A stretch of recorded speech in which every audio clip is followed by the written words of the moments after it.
At 7 o'clock, we number 11, Tennessee, which is 2-0, traveling to Florida, who's 1-1 on the verge of playoff elimination. Tennessee favored by 6 points on ESPN. Joe Milton III has got 42 of 63, thrown for 429 yards, 4 touchdowns to 0 interceptions. Jalen Wright on the ground has had 25 carries for 233 yards. And Ramel Keaton has had 8 catches for 118 yards and a touchdown. Graham Mertz for the Gators has gone 45 of 61, thrown for 526 yards, 2 touchdowns to 1 interception. Montrell Johnson Jr. on the ground is their leading rusher, 18 carries for 125 yards and 2 touchdowns. And Ricky Pearsall has had 14 catches for 215 yards and a touchdown. Tennessee leads the series, actually Florida leads the series all time, 31-21. Last game went to Tennessee, obviously last year. Florida has won 16 out of the last 18 times these two teams have played. And 03 was the last time the Volunteers was able to come down and beat Florida in the Swamp. The last time Tennessee won in the Swamp, I wasn't alive yet. So, hopefully that's good signs for the Gators. There's worrying things about both these football teams, right? If you're a Tennessee fan, you're worried about Joe Milton's deep shots, which is not something you thought you would say, considering his cannon of an arm and his ability to throw it to the moon is what makes him really special as a quarterback. But the fact is, he's hit like 2 out of 11 deep shots this year. It's not a great percentage rate. He hasn't been hitting on his deep balls. He's been more accurate with his intermediate to short passing, right? And the game against Austin PA is worrying if you're a Tennessee Vols fan. That game, you didn't take the lead until right before halftime in the game against Austin PA. That's not great.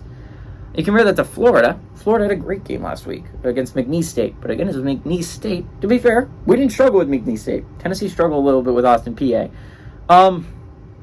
Florida has some issues, and we'll get into the defensively. They haven't been playing great in the past defense. I really like their ground defense. I think they have a really good ground defense, which unfortunately Tennessee doesn't have the greatest ground game. So, I mean, like that should be pretty easy to stop.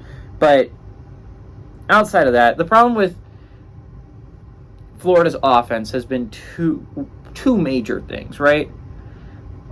Actually, 3 major things. Offensive line play. Actually, it's 2 things. I guess both issues come down to the offense. 2 of the issues come down to the offensive line. Number 1, Graham Mertz has no time to throw this football. He had time against McNeese State, but that's because it's McNeese State. If you go back to the Utah game, they were after him the entire game.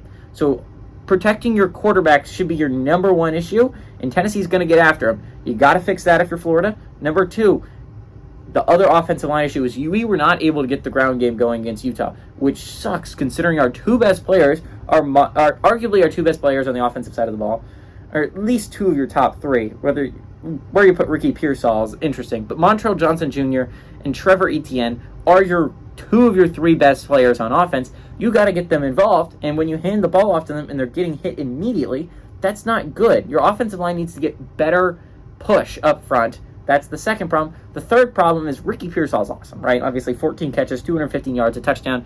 He didn't even do anything the first half of the Utah game. That was just him getting used to Graham Mertz, and I don't think he played in most of the second half against McNeese State. This is basically 2 halves of football, and he puts up these numbers. Ricky Pearsall's awesome. Every Florida fan knows it. Every Florida fan that watches football knows how great Ricky Pearsall is. Who else is going to step up? Because I think if you combine our top 5 receivers after that, they don't even get to Ricky Pearsall's numbers, right? Who else is going to step up? Our tight end is slow this year, but he has been getting somewhat open. We need someone else in the receiving game to step up and catch passes. It has been all Pearsall all the time lately, and it just can't be him. All him moving forward.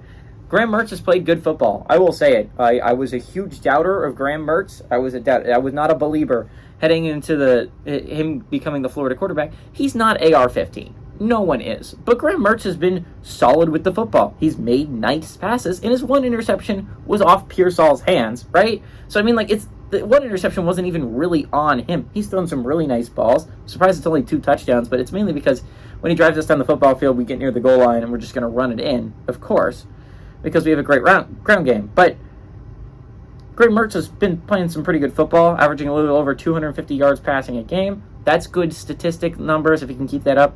I like Florida in this one, honestly, in the Swamp to pull off the upset, top 15 upset over number 11, Tennessee. Gets them the top 25, baby. I do like Florida here, though. I like the Gators to win at home.